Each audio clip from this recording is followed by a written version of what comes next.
भारत के इतिहास को पढ़ने जा रहे हैं। सबसे पहले हम भारत में यूरोपियों का आगमन देखते हैं। 17 मई 1498 ईस्वी में वास्को डी गामा ने भारत के पश्चिमी तट पर स्थित कालीकट बंदरगाह पहुंचकर भारत एवं यूरोप के बीच एक नए मार्ग की खोज की। पुर्तगाली ईस्ट इंडिया कंपनी की स्थापना 1498 ईस्वी में हुई। पुर्तगालियों ने अपनी व्यापारिक कोठी कोचीन में स्थापित की और 1505 में पुर्तगालियों का प्रथम वायसरॉय बनकर आता है फ्रांसिस्को दी अल्मीडा। ठीक है। 1509 में पुर्तगालियों का दूसरा वायसरॉय बना कौन? Alfonso de Albuquerque. और पुर्तगालियों का तीसरा वायसरॉय कौन था? नीनो डिकोना। नीनो डिकोना ने 1530 में कोचिन से गोवा राजधानी स्थानांतरित की। अब हम देखते हैं पुर्तगालियों का भारत में योगदान। भारत में सर्वप्रथम आलू, अमरूद एवं पपीता की खेती करने का जो श्रेय है वो पुर्तगालियों को जाता है। पुर्तगालियों ने सर्वप्रथम गोवा में 1556 में प्रिंटिंग प्रेस की स्थापना की। अगर क्वेश्चन पूछा जाए प्रिंटिंग प्रेस की स्थापना कब हुई, तो 1556 में गोवा में पुर्तगालियों के द्वारा सर्वप्रथम की गई। ठीक है।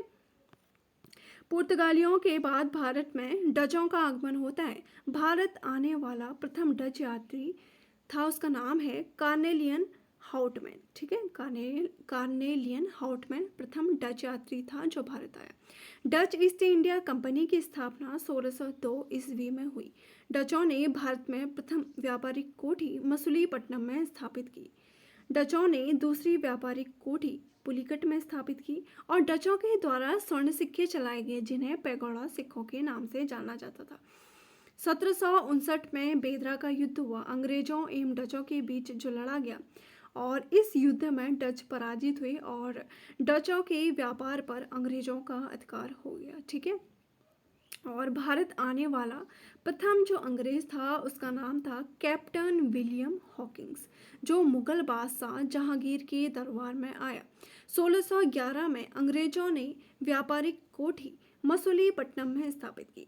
1615 में अंग्रेज सम्राट जेम्स प्रथम ने अपने राजदूत टॉमस रो को मुगल सम्राट जहांगीर के दरबार में भेजा।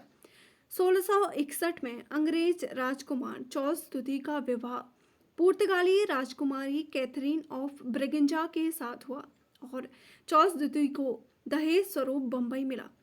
और फिर क्या होता है कि 1668 में चार्ल्स द्वितीय ने बम्बई को 10 पाउंड के वार्षिक किराए पर ईस्ट इंडिया कंपनी को दे दिया। ठीक है। ईस्ट इंडिया कंपनी को दे दिया बम्बई शहर। ठीक है।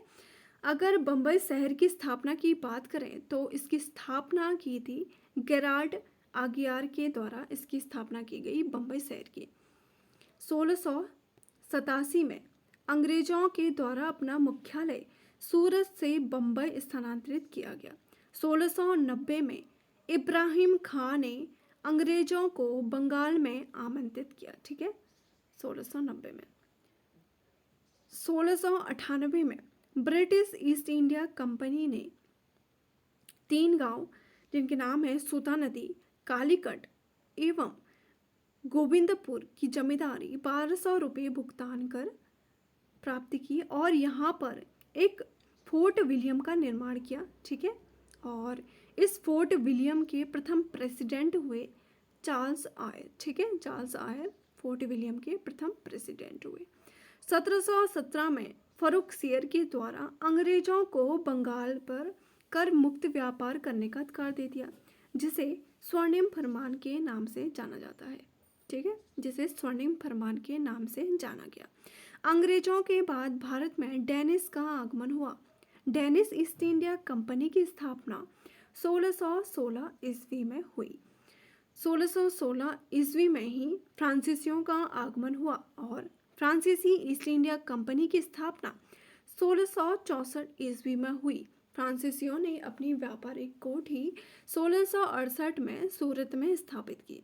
1674 में फ्रांसिस मार्टिन के द्वारा पांडिचेरी की स्थापना की गई। पांडिचेरी की स्थापना फ्रांसीसियों के द्वारा की गई और फ्रांसिस मार्टिन के द्वारा पांडिचेरी की स्थापना की गई, ये हम कह सकते हैं 1674 में। ठीक है। अब हम देखते हैं कंपनी एवं स्थापना वर्ष।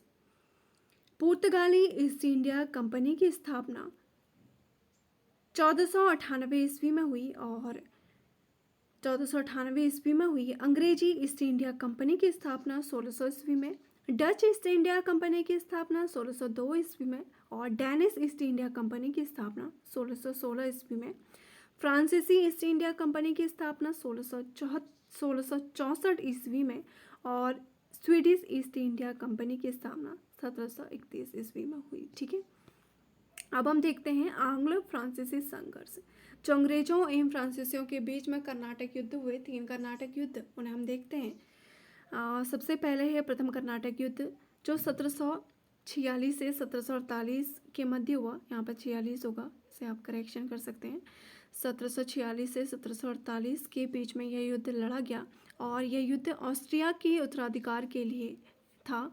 और 1748 में एला सापल की संधि के द्वारा ऑस्ट्रिया का जो उत्तराधिकार का युद्ध था यह समाप्त हो गया, एला सापल की संधि के द्वारा।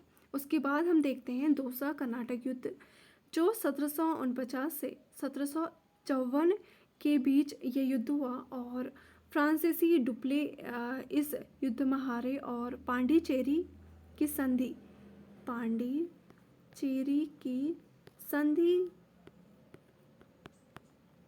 के द्वारा इस युद्ध की समाप्ति हुई। तीसरा कर्नाटक युद्ध होता है 1756 से 1763 के बीच में और यह युद्ध पेरिस की संधि के द्वारा यह युद्ध समाप्त हुआ। 1760 में वॉन्डिवॉस के युद्ध में फ्रांसीसियों की बुरी तरीके से पराजय हुई। ठीक है, वॉन्डिवॉस का युद्ध फ्रांसीसियों एवं यहाँ पर युद्ध होगा। यह युद्ध 1760 में वॉन्डिवॉस का युद्ध फ्रांसीसियों एवं अंग्रेजों के बीच में हुआ, जिसमें फ्रांसीसियों की बुरी तरीके से पराजय होती है और 1761 में अंग्रेजों के द्वारा फ्रांसीसियों से पांडिचेरी को छीन लिया जाता है। ठीक है, इस आज की वीडियो में हमने भारत में आने वाली कंपनियों के आगमन को देखा। ठीक है, पुर्तगाली, अंग्रेज, डच, डेनिश, फ्रांसीसी और स्वीडिश जो ईस्ट इंडिया कंपनी की स्थापना हुई, इनके बारे में हमने पढ़ा। ठीक है, आज की वीडियो में इतना ही। धन्यवाद।